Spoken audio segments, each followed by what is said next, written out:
they broke through the wall and blew a huge crack in there. And then when they looked through, they discovered this part of the cavern. So we're actually very lucky to have this part.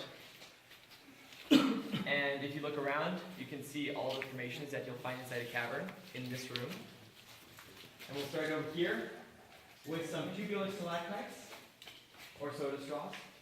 And all the formations in our room, or in our cavern, have nicknames related to food.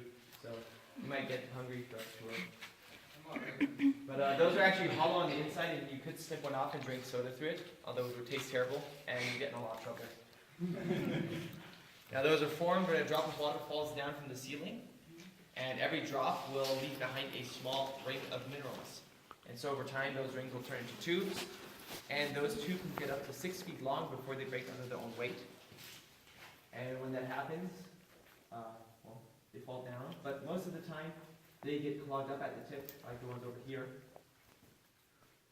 And then when the tips get clogged up, the water can't flow on the inside anymore, so it starts to flow on the outside. And they become much stronger and thicker and turn into fully grown stalactites like the one above my head. So these stalactites grow at an average about 1 inch every 100 years.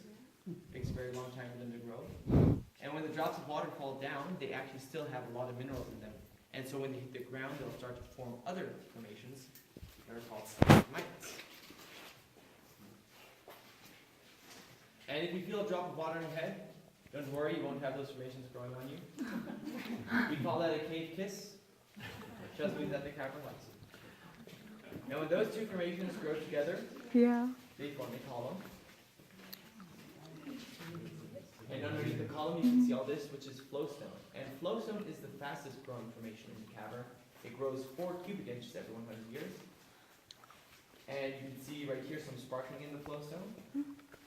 That is not gold or diamonds. If it were, I wouldn't be working here anymore. All that is calcite crystal. And the main 2 minerals that make up these formations are calcite and iron oxide, which is rust. So that's what gives the cavern its brownish color.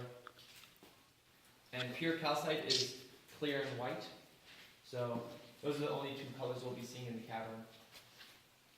And right here we got our spaghetti patch. All those squiggly things growing out of the rock are called helictites, and those are formed through water pressure. Sometimes water gets trapped inside the rock and has nowhere to go, and then when the mountain moves around very slowly, it'll squeeze down on the water and force it out through small pores in the rock. And they're also hollow, just like the soda straws, and they grow in any direction. You can even see this one growing straight up and then bending to the left in midair. And when they break, the rays are sharp, like broken glass, so you can stick your hand in there, get all cut up. They also break very easily because they're hollow. Then right here we have some cave bacon.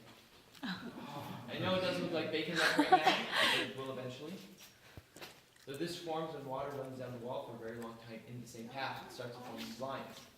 Those lines will then become larger, like these ones, and they'll start hanging down from the wall and make these large groups of draperies. Their actual names are drapelites, and this one actually does look like a big strip of bacon. And if we could actually make way for Jake to get through here, he has to get to the photo.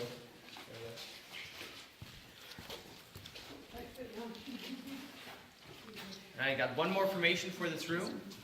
If you look around the walls, there's this line that goes throughout the entire room right there. And that's where the water level used to be a long time ago. There's a second one below it. And those are formed when drops of water hit the water surface, and the ripples carry then the minerals off to the edge and start to form those lines. That's called shellstone. And that can be very dangerous because if the water level is still for long enough, those rings will start to grow towards the center of the water, and then it can make an entire shell over the water surface, kind of like ice running over a pond. And then you might think it's solid ground, but then you step on it and you'll break through and fall however deep the water was. So that's why when you're exploring a new cavern, always let your buddy go first. Or in this case, your tour guide. And we also call that shellstone peanut brittle, because when it breaks down, it looks just like the candy. And then later on when we're walking past this rock, if you look down in that little area that's lit up,